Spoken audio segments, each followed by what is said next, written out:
Well, it is time to get royal because the king of the road is here. Jim King, good to see you. TGIF, Your Highness. I know it is Friday, and that is so awesome. And we're going to double down on our special about Jerry LaCroix tomorrow night.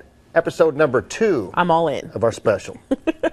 I'm sure you caught the first one, right? Yes. Oh, sure. Yeah. All right, so tell us about part 2. We're actually going to go back down to Crockett Street because that's where we filmed all of this great footage. Not except for that shot right there. That was in 2007 at the Gulf Coast Music Hall of Fame.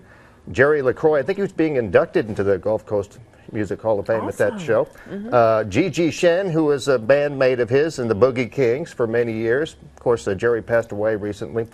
Jivin' Gene, we'll have some more footage of him. We captured so much stuff. Ken Marvel and Swamp Rock, all big names around here.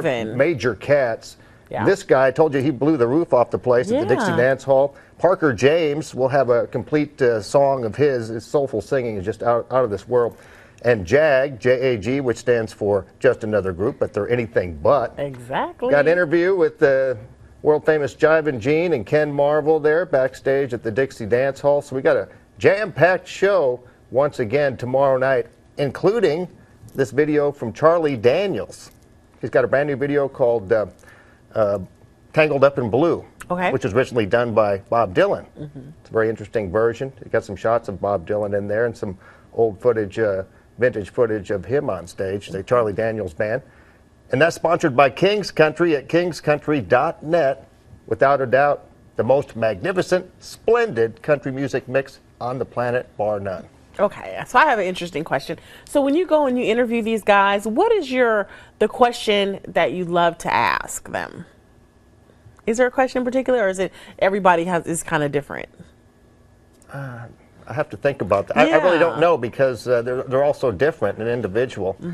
I try to come up with 1 or 2 questions that might really strike a chord with them, but it varies from artist to artist. Absolutely. Do you have anything specifically you ask them, like what do you have in your CD player? What's in your iPod? You know, I think that usually when I interview somebody, I try to get like their vibe, their ambiance, you know, and then kind of keep going from there.